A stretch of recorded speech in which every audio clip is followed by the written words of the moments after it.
presentation, most of you would be willing or would want to also carry or sell our products in Alviera.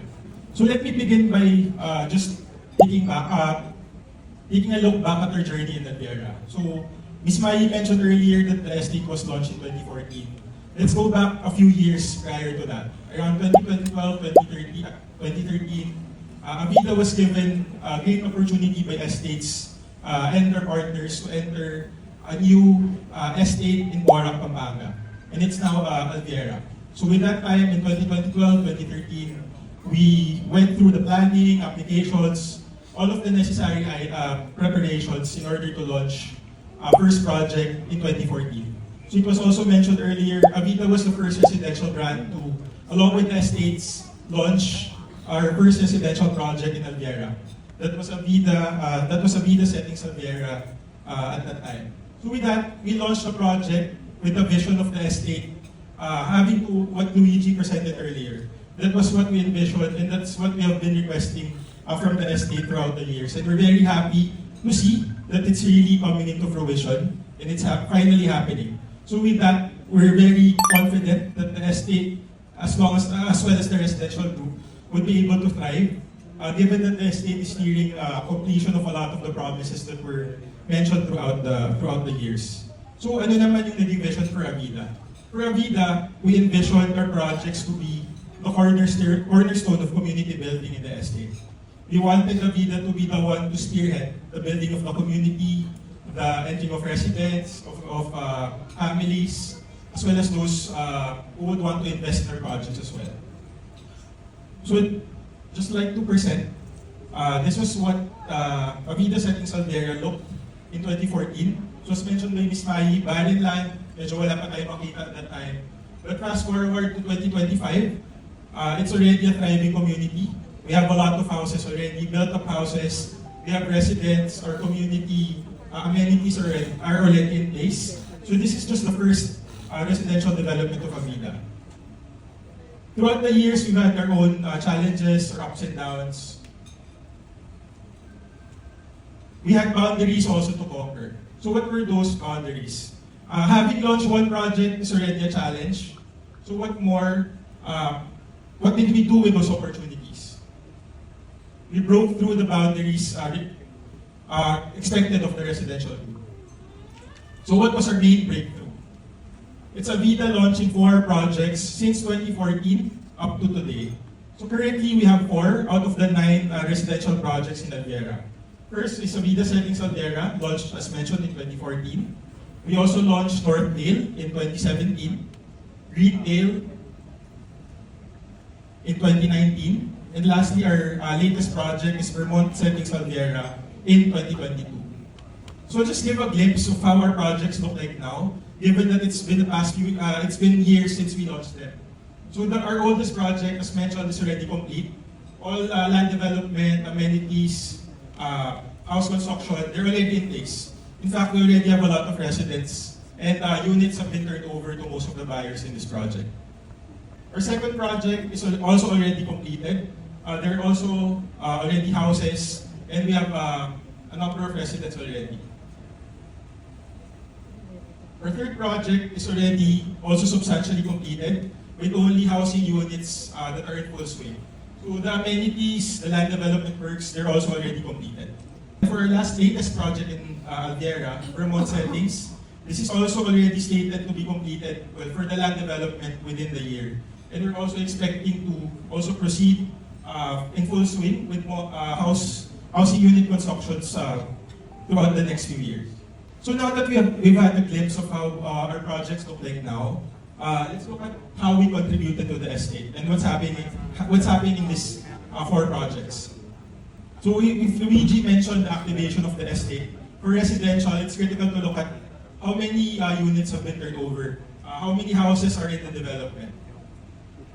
With the 400 plus hectares, I think, activated in the estate, 96 hectares of those are actually Avida projects. So that's a substantial portion of the estate. So with our contribution, we have 2,117 units already turned over. This is a combination of both housing units and lot-only units. So for housing units, we've constructed more or less around 100 or more units, and the rest are lot-only units, which are available for investors or those families who want to start and construct their own homes. These are already ready and available. So with the turnovers that we have, it's also important to discuss what do we contribute to the community. So an example of this is Avida Settings Alvera's Homeowners Association, which is actually already operational. These are some photos of residents and activities in that project that are already being done. This only means that the area is already alive, and with the help of the estate and the activations that we're anticipating, it will only get better. More residents will only naturally live in Alvera and buy units in Alvera.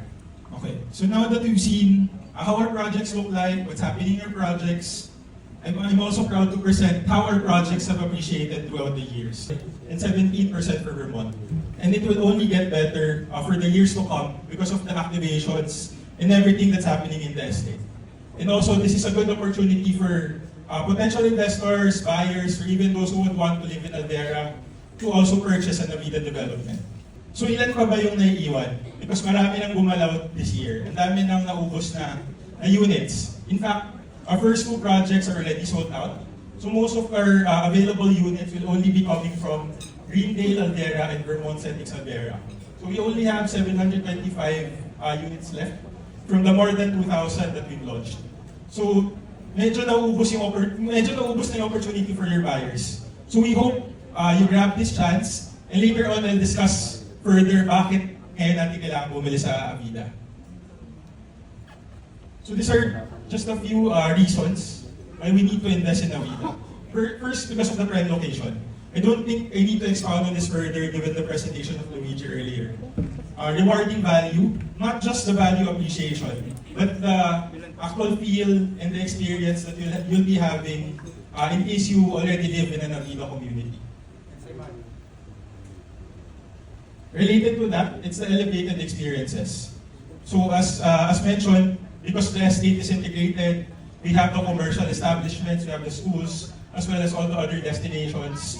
The experience of living in an Avida community in Alvera is definitely happening, and it's available for your buyers and investors to come. And lastly, I'm sure everyone is looking forward to what we're going to offer. Promos and discounts. This is the highest that we're offering ever since we launched Avida projects in Alvera. We're currently offering as much as 40% discount. Again, as much as 40% discount for our projects. So nakita nyo kanina, 725 units na lang remaining. And combine natin siya with the 40% the discount na in-offer namin ngayon.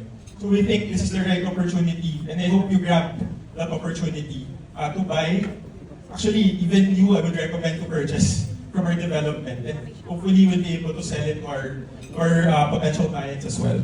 40% is for the spot cash, and we also have significant discounts with just payment terms with spot 10% down payment, and even a 5% down payment. So with that, we think it's palatable and it's attractive to potential investors. So this is a limited opportunity only. We won't be offering this forever. So I hope you get the opportunity to buy and to sell right now.